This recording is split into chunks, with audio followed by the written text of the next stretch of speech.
வணக்கம். தந்தையின் பாட்காஸ்ட் செய்திகளை வாசிப்பது தனலட்சுமி. முதலில் தலைப்புச் செய்திகள். தமிழகத்தில் 39 மக்களவைத் தொகுதிகளில் மொத்தம் 72.09% வாக்குப்பதிவு. அதிகபட்சமாக கள்ளக்குறிச்சியில் 75.67%, குறைந்தபட்சமாக மத்திய சென்னையில் 67.35% வாக்குகள் பதிவு. நாடு முழுவதும் 21 மாநிலங்களில் 102 தொகுதிகளில் முதல்கட்ட வாக்குப்பதிவு நிறைவு. சராசரியாக 60.03% வாக்குப்பதிவு. அதிகபட்சமாக திரிபுராவில் 79.09%, குறைந்தபட்சமாக பீகாரில் 47.49% வாக்குகள் பதிவு. மத்திய பிரதேசத்தில் 63.33%, உத்தரப்பிரதேசத்தில் 57.61%, மகாராஷ்டிராவில் 55.29% வாக்குப்பதிவு. இன்று நண்பகலில் இறுதி வாக்குப்பதிவு நிலவரம் வெளியிடப்படும். தமிழக தலைமை தேர்தல் அதிகாரி சத்யபிரதா சாஹூ தகவல்.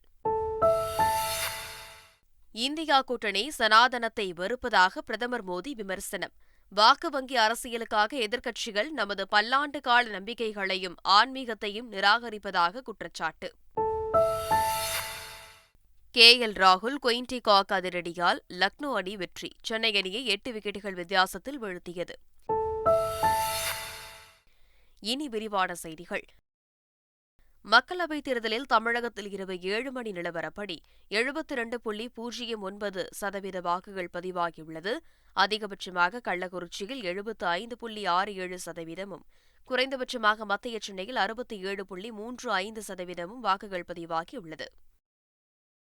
நாடாளுமன்ற தேர்தலின் முதற்கட்ட வாக்குப்பதிவில் 60.03% வாக்குகள் பதிவாகியுள்ளதாக தேர்தல் ஆணையம் அறிவித்துள்ளது. தமிழ்நாடு, புதுச்சேரி உட்பட நாடு முழுவதும் 21 மாநிலங்கள் மற்றும் யூனியன் பிரதேசங்களில் உள்ள 102 மக்களவைத் தொகுதிகளுக்கு முதற்கட்ட வாக்குப்பதிவு நடைபெற்றது.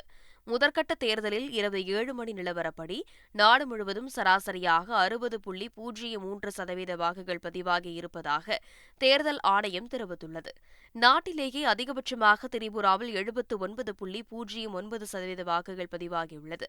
மிக குறைந்தபட்ச அளவாக பீகார் மாநிலத்தில் 47.49% வாக்குகள் பதிவாகியுள்ளன.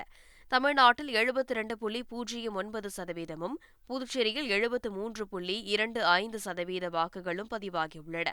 ஆனால் இவை தோராய வாக்குப்பதிவுதான் என்றும் இறுதி வாக்குப்பதிவு நிலவரம் இன்று காலை வெளியாகும் என்றும் தேர்தல் ஆணையம் தெரிவித்துள்ளது. தமிழகத்தில் மக்களவைத் தேர்தலுக்கு பதிவான வாக்குகள் வாக்குச்சாவடி மையங்களில் சீலிடப்பட்டு பலத்த பாதுகாப்புடன் 39 வாக்கு எண்ணும் மையங்களுக்கு அனுப்பி வைக்கப்பட்டன. தமிழகத்தில் மக்களவைத் தேர்தலுக்கான வாக்குப்பதிவு பலத்த பாதுகாப்புடன் நிறைவு பெற்றது. பல இடங்களில் 7 மணியை கடந்து வாக்குப்பதிவு நடைபெற்றது. அனுமதிக்கப்பட்ட வாக்காளர்கள் வாக்குகளை செலுத்திய பின்னர் வாக்குச்சாவடிகளில் வாக்குப்பதிவு இயந்திரங்கள், ஒப்புகைச் சீட்டு இயந்திரங்களை அரசியல் கட்சிகளின் அங்கீகரிக்கப்பட்ட நபர்கள் முன்னிலையில் அதிகாரிகள் முறையாக சீலிட்டனர்.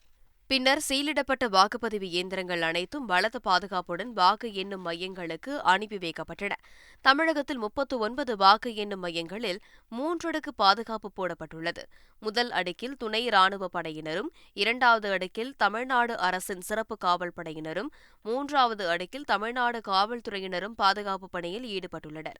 சென்னையில் வாக்கு எண்ணும் மையங்களில் அனைத்து பாதுகாப்பு ஏற்பாடுகளும் செய்யப்பட்டுள்ளதாக மாவட்ட தேர்தல் அலுவலர் ராதாகிருஷ்ணன் தெரிவித்துள்ளார். அனைத்தும் துப்பாக்கி காவல்துறையோட இது ப்ளஸ் வெளியில் கண்ட்ரோல் ரூமில் நம்ம அதை கண்காணிக்கிறதுக்கான வசதி, அதே மாதிரி நம்மளோட அரசியல் கட்சி மற்றும் போட்டியிடும் நபர்கள் பார்க்கறதுக்கான வசதி அனைத்தும் இங்கே ஏற்பாடு செய்யப்பட்டுள்ளது. 24/7 இது இருக்கும். அதே மாதிரி நீங்கள் உள்ளே பார்த்தீங்கன்னா ஃபயர் சேஃப்டி, வெளியில் டபுள் லாக்கு, அந்த மாதிரி தேர்தல் ஆணையம் பல்வேறு விதிமுறைகள் சொல்லியிருக்கு. அந்த அனைத்து விதிமுறைகளும் பின்பற்றி இருக்கும். கோவை தொகுதியில் 1,00,000க்கும் மேற்பட்டவர்களின் பெயர் வாக்காளர் பட்டியலில் இல்லை என்று பாஜக வேட்பாளர் அண்ணாமலை குற்றம் சாட்டியுள்ளார். முதியோர்களுக்கு வாகன ஏற்பாடு செய்வதிலும் தேர்தல் ஆணையம் சுணக்கம் காட்டியுள்ளதாகவும் அவர் கூறினார். கோயம்புத்தூரை பொறுத்தவரை விறுவிறுப்பாக வாக்குப்பதிவு காலையிலிருந்து நடந்தாலும் கூட சோகமான விஷயம் என்னன்னா, கிட்டத்தட்ட 1,00,000 பேர்த்துக்கு மேலே இங்கே அவருடைய வாக்காளர்களுடைய பட்டியல் ஓட்டர்ஸ் லிஸ்ட்டில் அவங்க பேர் இல்லை. கணவனுக்கு ஒரு போலிங் பூத்தில் ஓட்டு இருக்குன்னா மனைவிக்கு வந்து இங்கேருந்து 6 கிலோமீட்டர் தள்ளி 3 போலிங் பூத் தள்ளி ஓட்டு போட வச்சுருக்காங்க. அங்கப்பா ஸ்கூலில் பார்த்தீங்கன்னா ஒரே வாக்குச்சாவடியில் 830 பேர் டெலீட்டட். கிட்டத்தட்ட 1 லட்சம் பேர்த்துக்கு மேலே இந்த அளவுக்கு டெலீட் பண்ணியிருக்காங்க அப்படின்னா எலெக்ஷன் கமிஷன் என்ன வேலை செஞ்சாங்கன்னு தெரியல. எலெக்ஷன் கமிஷன் டிரான்ஸ்போர்ட்டேஷனில் ரொம்ப சுணக்கம் காட்டியிருக்காங்க. டிரான்ஸ்போர்ட்டேஷன் கொடுக்குறோம், நாங்கள் வந்து வயதானவர்களுக்கு வந்து ஃபெசிலிட்டேட் பண்ணுறோன்னு. ஸோ பல இடத்துல பார்த்தீங்கன்னா பேசிக் ஃபெசிலிட்டிஸ் கூட இல்லாமல் இருக்குது. நாடாளுமன்ற தேர்தலின் முதற்கட்ட வாக்குப்பதிவை முன்னிட்டு கடந்த 2 நாட்களில் அரசு பேருந்துகளில் பயணித்தவர்களின் விவரங்களை தமிழக அரசு அறிவித்துள்ளது. அதன்படி கடந்த 17 மற்றும் 18 ஆகிய 2 நாட்களில் சென்னையில் இருந்து 7299 அரசு பேருந்துகள் இயக்கப்பட்டதாகவும் அதில் 4,03,800 பேர் பயணித்ததாகவும் அரசு போக்குவரத்து துறை தெரிவித்துள்ளது. திருச்சி இலங்கை மறுவாழ்வு முகாமில் இருந்து முதன்முறையாக ஒரு பெண் வாக்களித்துள்ளார். திருச்சி கொட்டப்பட்டு பகுதியில் உள்ள இலங்கை மறுவாழ்வு முகாமைச் சேர்ந்தவர் நளினி. இவர் இந்திய வம்சாவளியைச் சேர்ந்த தமிழ் பெற்றோருக்கு கடந்த 1986ஆம் ஆண்டு ராமேஸ்வரத்தில் உள்ள மண்டபம் இலங்கை தமிழர் முகாமில் பிறந்தார். நளினி பிறந்த ஆண்டை கணக்கில் கொண்டு இந்திய குடியுரிமை சட்டத்தின் கீழ் இந்தியராக கருதப்பட்ட இவருக்கு முதலில் பாஸ்போர்ட் வழங்கப்பட்டது. இந்திய பாஸ்போர்ட்டை ஆதாரமாக வைத்து வாக்காளர் அடையாள அட்டைக்கு இவர் விண்ணப்பித்ததன் மூலம் தற்போது தேர்தலில் வாக்களித்துள்ளார். மதுரை சித்திரை திருவிழாவின் முக்கிய நிகழ்வான மீனாட்சி அம்மனின் பட்டாபிஷேகம் வெகு விமரிசையாக நடைபெற்றது. இரவு 7:35 மணி முதல் 7:59 மணிக்குள் விருச்சிக லக்னத்தில் மதுரையின் அரசியாக மீனாட்சிக்கு பட்டம் சூட்டப்பட்டது. இதனைத் தொடர்ந்து வெள்ளி சிம்மாசனத்தில் 4 மாசி வீதிகளில் மீனாட்சியும் சுந்தரேஸ்வரரும் வீதி உலா சென்று பக்தர்களுக்கு அருள்பாலித்தனர். இந்தியா கூட்டணி சனாதனத்தை வெறுப்பதாக பிரதமர் மோடி விமர்சித்துள்ளார். உத்தரப்பிரதேச மாநிலம் அம்ரோஹாவில் நடைபெற்ற பிரச்சார பொதுக்கூட்டத்தில் கலந்து கொண்டு பேசிய அவர், வாக்கு வங்கி அரசியலுக்காக எதிர்க்கட்சிகள் நமது பல்லாண்டு கால நம்பிக்கைகளையும் ஆன்மீகத்தையும் நிராகரிப்பதாக குற்றம் சாட்டினார். தொடர்ந்து பேசிய பிரதமர் மோடி, சமாஜ்வாடி கட்சியினர் ராமரின் பக்தர்களை நயவஞ்சகர்கள் என அழைத்ததாக கூறினார். குஜராத் மாநிலத்தில் உள்ள காந்திநகர் தொகுதியில் பாஜகவின் சார்பில் மீண்டும் போட்டியிடும் மத்திய உள்துறை அமைச்சர் அமித் ஷா தேர்தல் அதிகாரியிடம் தனது வேட்புமனுவை தாக்கல் செய்தார். அப்போது குஜராத் முதல்வர் பூபேந்திர பட்டேலும் உடனிருந்தார். பின்னர் செய்தியாளர்களிடம் பேசிய அவர், பிரதமர் மோடி வாக்காளராக உள்ள தொகுதியும் அத்வானி, வாஜ்பாய் ஆகியோர் போட்டியிட்டு வெற்றி பெற்ற தொகுதியுமான காந்தி நகரில் போட்டியிடுவதை பெருமையாக கருதுவதாக கூறினார். கடந்த 2019ஆம் ஆண்டு மக்களவைத் தேர்தலில் காங்கிரஸ் வேட்பாளரை காட்டிலும் 5,56,390 வாக்குகள் வித்தியாசத்தில் அமித் ஷா வெற்றி பெற்றார். மேற்குவங்க மாநிலத்தில் 3 மக்களவை தொகுதிகளுக்கு வாக்குப்பதிவு நடைபெற்ற நிலையில் பல இடங்களில் வன்முறைகளை வெடித்தன. கூச் பிஹாரில் உள்ள சந்தாமாரி பகுதியில் அதிக வன்முறைகள் பதிவாகியுள்ளன. ஜல்பைகுரி தொகுதியிலும் வன்முறைகள் நிகழ்ந்துள்ளன. பாஜக மற்றும் திரிணாமுல் காங்கிரஸ் தொண்டர்கள் ஒருவரை ஒருவர் கல்வீசி தாக்கிக் கொண்டதோடு இரு கட்சியினரும் தற்காலிக முகாம்கள் அலுவலகங்களை சூறையாடினர். இதனால் மக்கள் அச்சமடைந்தனர். கடற்படை துணை தளபதியாக தற்போது பணியாற்றி வரும் வைஸ் அட்மிரல் தினேஷ்குமார் திரிவாதி ஏப்ரல் 30 முதல் கடற்படையின் அடுத்த தளபதியாக மத்திய அரசு நியமித்துள்ளது. தற்போதைய கடற்படை தளபதி அட்மிரல் ஆர். ஹரிகுமார் ஏப்ரல் 30ஆம் தேதியுடன் சேவையில் இருந்து ஓய்வு பெறுகிறார். இதையடுத்து புதிய கடற்படை தளபதியாக தினேஷ்குமார் திரிவாதி நியமிக்கப்பட்டுள்ளார். கேரள மாநிலம் ஆலப்புழா மாவட்டத்தில் உள்ள பண்ணையில் வாத்துக்கள் தொடர்ச்சியாக இறந்து வந்தன. அங்கு நடத்தப்பட்ட சோதனையில் வாத்துக்களுக்கு ஏவியான் இன்ஃப்ளூயன்சா என்ற பறவை காய்ச்சல் தொற்று பரவி இருப்பது உறுதி செய்யப்பட்டது. இதையடுத்து அந்த பகுதியில் இருந்து 1 கிலோமீட்டர் சுற்றளவில் வளர்க்கப்படும் பறவைகளை அழிக்கும் பணிகள் தொடங்கியுள்ளது. மேலும் பறவைகளின் இறைச்சி, முட்டைகளை உண்ணவும் விற்கவும் தடை விதிக்கப்பட்டு உள்ளது. மகாராஷ்டிரா மாநிலம் மும்பை அருகே உள்ள ரசாயன கிடங்கில் பயங்கர தீ விபத்து ஏற்பட்டது. கலாம்கான் பகுதியில் ஏற்பட்ட இந்த தீ விபத்து காரணமாக அதிக அளவில் கரும்புகை வெளியேறி வருகிறது. தகவலறிந்த தீயணைப்புத் துறையினர் சம்பவ இடத்திற்கு விரைந்து தீயை அணைக்கும் பணியில் ஈடுபட்டனர். தீ விபத்திற்கான காரணம் தெரியவில்லை. நெடுஞ்சாலையை ஒட்டி ஏற்பட்ட இந்த தீ விபத்தால் அப்பகுதியில் பெரும் பரபரப்பு ஏற்பட்டது. டெல்லி முதல்வர் அரவிந்த் கெஜ்ரிவாலை சிறையில் கொல்ல சதி நடப்பதாக ஆம் ஆத்மி எம்பி சஞ்சய் சிங் பகிரங்க குற்றச்சாட்டை சுமத்தியுள்ளார். டெல்லியில் செய்தியாளர்களை சந்தித்த அவர், நீரிழிவு நோயாளியான கெஜ்ரிவாலுக்கு இன்சுலின் மருந்து கொடுக்க சிறைத்துறை அதிகாரிகள் மறுப்பதாக தெரிவித்துள்ளார். சிறையில் அரவிந்த் கெஜ்ரிவால் ஒரு தீவிரவாதி போல் நடத்தப்படுவதாக சஞ்சய் சிங் கூறியுள்ளார்.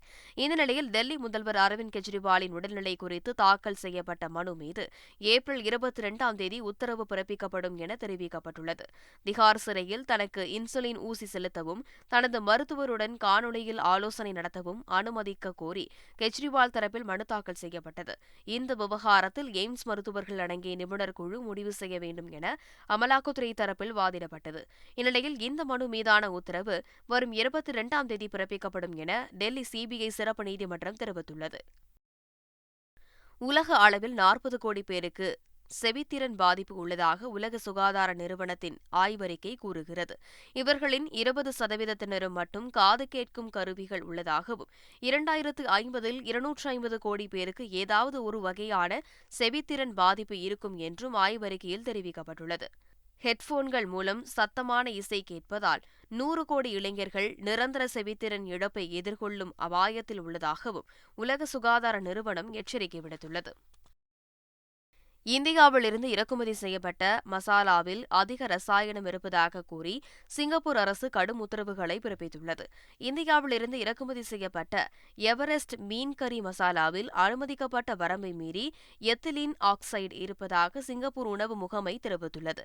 இதனால் எவரெஸ்ட் மீன் கறி மசாலாவை சந்தைப்படுத்துதல் மையங்களில் இருந்து திரும்பப் பெற இறக்குமதியாளருக்கு உத்தரவிட்டுள்ளது. இந்த தயாரிப்புகளை வாங்கிய வாடிக்கையாளர்கள் அதை பயன்படுத்த வேண்டாம் என்றும் வாங்கும் இடத்தை தொடர்பு கொண்டு விசாரணைகளை மேற்கொள்ளலாம் என்றும் தெரிவிக்கப்பட்டுள்ளது.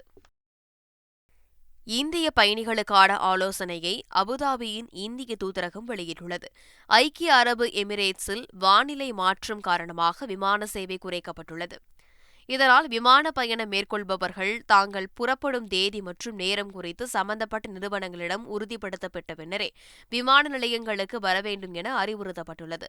மேலும் துபாய் விமான நிலையத்திற்கு வருகை தரும் பயணிகள் வானிலை இயல்பு நிலைக்கு திரும்பும் வரை தேவையற்ற பயணத்தை மேற்கொள்ள வேண்டாம் எனவும் தெரிவிக்கப்பட்டுள்ளது. இதனிடையே பயணிகளின் தேவைக்காக அவசரகால உதவி எண்களும் வழங்கப்பட்டுள்ளன. இலங்கையில் கடந்த ஆண்டில் இருந்து தற்போது வரை 8000 படை வீரர்கள் சேவையை விட்டு வெளியேறியுள்ளனர். இவர்களில் 197 பேர் அதிகாரிகள் என தெரியவந்துள்ளது. கடந்த மார்ச் மாதத்தில் மட்டும் 9 அதிகாரிகள் மற்றும் 442 வீரர்கள் வெளியேறியுள்ளனர். இவர்கள் பெரும்பாலும் பொருளாதார பிரச்சினைகள் மற்றும் நிர்வாக பிரச்சினைகள் காரணமாக ராணுவத்தை விட்டு விலகியுள்ளது தெரியவந்துள்ளது. யுத்த காலத்தில் முப்படை வீரர்கள் வெளியேறிய நிலையில் தற்போது பொருளாதார நெருக்கடி காரணமாக வெளியேறி வருகின்றனர். படையில் இருந்து வெளியேறுவோர் சட்டவிரோத செயல்களில் ஈடுபட்டு வருவதும் கண்டுபிடிக்கப்பட்டுள்ளது. ஐபிஎல் கிரிக்கெட் போட்டியில் சென்னை அணியை 8 விக்கெட் வித்தியாசத்தில் வீழ்த்தி லக்னோ அணி அபார வெற்றி பெற்றது. லக்னோவில் நடைபெற்ற இப்போட்டியில் முதலில் சென்னை அணி பேட் செய்தது. அதன்படி நிர்ணயிக்கப்பட்ட 20 ஓவர்களில் 6 விக்கெட் இழப்பிற்கு 176 ரன்கள் எடுத்தது. அந்த அணியில் அதிகபட்சமாக ரவீந்திர ஜடேஜா 57 ரன்களும் ரஹானே 36 ரன்களும் எடுத்தனர். பின்னர் 177 ரன்கள் எடுத்தால் வெற்றி என்ற இலக்குடன் களமிறங்கிய லக்னோ அணி 19 ஓவர்களில் 2 விக்கெட் இழப்புக்கு 180 ரன்கள் எடுத்து அபார வெற்றி பெற்றது. அதிகபட்சமாக KL ராகுல் 82 ரன்களும் குயின் டிகாக் 54 ரன்களும் குவித்தனர். ஐபிஎல் தொடரில் இன்று நடைபெறும் 35வது லீக் போட்டியில் ரிஷப் பண்ட் தலைமையிலான டெல்லி அணியும் கமின்ஸ் தலைமையிலான ஹைதராபாத் அணியும் மோதவுள்ளன.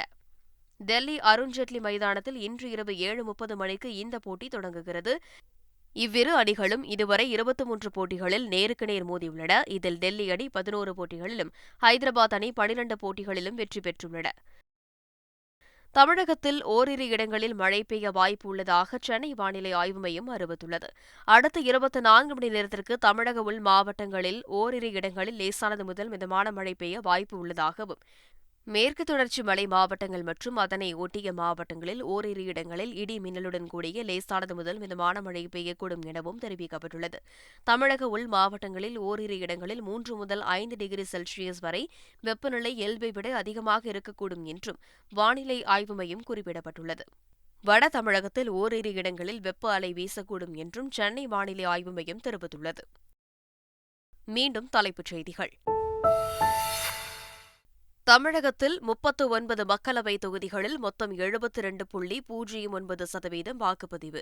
அதிகபட்சமாக கள்ளக்குறிச்சியில் 75.67%, குறைந்தபட்சமாக மத்திய சென்னையில் 67.35% வாக்குகள் பதிவு. நாடு முழுவதும் 21 மாநிலங்களில் 102 தொகுதிகளில் முதல்கட்ட வாக்குப்பதிவு நிறைவு. சராசரியாக 60.03% வாக்குப்பதிவு. அதிகபட்சமாக திரிபுராவில் 79.09%, குறைந்தபட்சமாக பீகாரில் 47.49% வாக்குகள் பதிவு. மத்திய பிரதேசத்தில் 63.33%, உத்தரப்பிரதேசத்தில் 57.61%, மகாராஷ்டிராவில் 55.29% வாக்குப்பதிவு. இன்று நண்பகலில் இறுதி வாக்குப்பதிவு நிலவரம் வெளியிடப்படும். தமிழக தலைமை தேர்தல் அதிகாரி சத்யபிரதா சாஹூ தகவல். இந்தியா கூட்டணி சனாதனத்தை வெறுப்பதாக பிரதமர் மோடி விமர்சனம்.